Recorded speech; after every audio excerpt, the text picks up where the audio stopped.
بسم اللہ الرحمن الرحیم۔ لاسٹ سبق یہاں تک ہو چکا تھا۔ اب اسلامی فرائض میں سے زکوٰۃ کا بیان چل رہا ہے، تو چلیے شروع کرتے ہیں بنا ٹائم ویسٹ کیے۔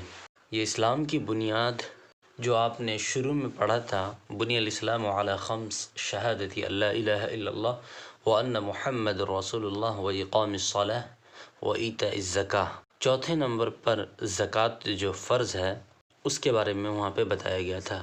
اب یہاں پہ خلاصہ کر کے بتایا جا رہا ہے، وہاں پہ اشارہ بتایا گیا تھا، یہاں پہ خلاصہ بتایا جا رہا ہے، تو چلیے اس کو بھی دیکھتے ہیں۔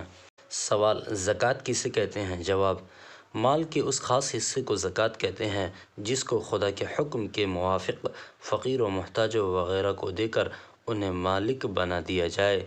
یوں سمجھو کہ نماز اور روزہ بدنی عبادت ہے اور زکوٰۃ مالی عبادت ہے۔ سوال: زکوٰۃ فرض ہے یا واجب؟ جواب: زکوٰۃ فرض ہے۔ قرآن مجید کی آیتوں اور حضور صلی اللہ علیہ وسلم کی حدیثوں سے اس کی فضیلت ثابت ہے۔ جو شخص زکوٰۃ فرض ہونے کا انکار کرے وہ کافر ہے۔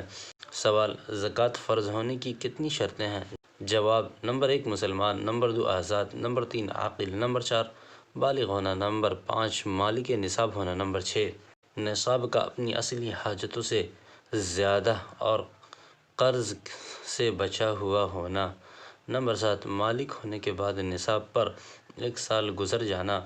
زکوٰۃ فرض ہونے کی شرطیں ہیں۔ پس کافر اور غلام اور مجنون اور نابالغ کے مال میں زکوٰۃ فرض نہیں ہے۔ اسی طرح جس کے پاس نصاب سے کم ہو یا مال تو نصاب کے برابر ہو لیکن وہ قرض دار بھی ہو، یا مال سال بھر تک باقی نہ رہا ہو، تو ایسی حالتوں میں زکوٰۃ فرض نہیں۔ مال زکوٰۃ اور نصاب کا بیان۔ یہاں سے زکوٰۃ کے مال کو اور اس کے نصاب کو بتا رہے ہیں۔ سوال: کس کس مال میں زکوٰۃ فرض ہے؟ جواب: چاندی سونا کی ہر قسم کے مال تجارت میں زکوٰۃ فرض ہے۔ سوال: چاندی سونے سے ان کے سکے جیسے اشرفیاں روپیہ مراد ہے یا اور کچھ؟ جواب: چاندی سونے کی تمام چیزوں میں زکوٰۃ فرض ہے، جیسے اشرفیاں، روپیے، زیور، برتن، گوٹا، تھپا وغیرہ۔ سوال: جواہرات پر زکوٰۃ فرض ہے یا نہیں؟ جواب: جواہرات اگر تجارت کے لیے ہو تو زکوٰۃ فرض ہے اور تجارت کے لیے نہ ہو تو زکوٰۃ فرض نہیں ہے، جتنی ہی مالیت کے ہو۔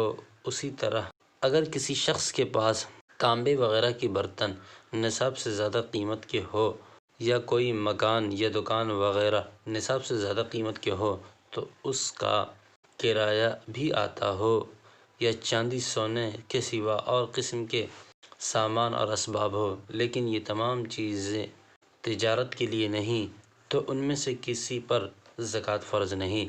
سوال: سرکاری نوٹ اگر کسی کے پاس بقدر نصاب ہو تو کیا حکم ہے؟ جواب: اس پر زکوٰۃ فرض ہے۔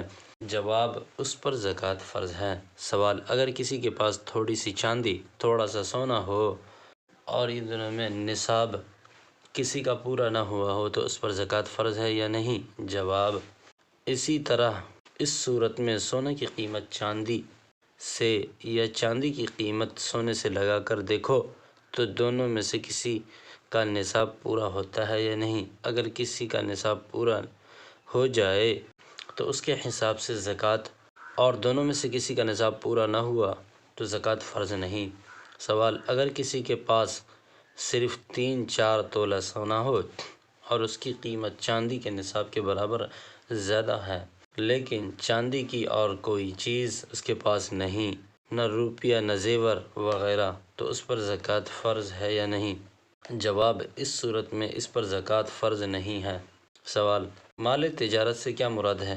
جواب: جو مال کے بیچنے اور نفع کمانے کے لیے ہو وہ مال تجارت ہے، خواہ کسی قسم کا مال ہو، جیسے غلہ، کپڑا، بساط خانہ کا اسباب وغیرہ۔ سوال: نصاب کسے کہتے ہیں؟ جواب: جن مالوں میں زکوٰۃ فرض ہے شریعت نے ان کی خاص مقدار مقرر کر دی ہے۔ جب اتنی مقدار کسی کے پاس پوری ہو جائے تب زکوٰۃ فرض ہوتی ہے، اس مقدار کو نصاب کہتے ہیں۔ سوال: چاندی کا نصاب کیا ہے؟ جواب: چاندی کا نصاب 54 تولہ 2 ماشے بھر کی چاندی ہے۔ تولہ سے انگریزی روپیہ کا وزن مراد ہے۔ سوال: 54 تولہ 2 ماشہ چاندی کی زکوٰۃ کتنی ہوتی ہے؟ جواب: زکوٰۃ میں 40واں حصہ دینا فرض ہے۔ پس 54 تولے 2 ماشے کی زکوٰۃ 1 تولہ 4 ماشہ 2 رتی چاندی ہوئی۔ سوال: سونے کا نصاب کیا ہے؟ جواب: سونے کا نصاب 7 تولہ 8.5 ماشہ سونا ہے۔ اس کی زکوٰۃ 2 ماشے 2.5 رتی سونا ہوئی۔ سوال: تجارتی مال کا نصاب کیا ہے؟ جواب: تجارتی مال کی سونے یا چاندی سے قیمت لگاؤ، پھر چاندی یا سونے کا نصاب قائم کر کے اس کے حساب سے زکوٰۃ ادا کرو۔ تو اس سبق کے اندر اتنا ہی، ملتے ہیں اگلے سبق میں، تب تک کے لیے اپنا خیال رکھیے گا۔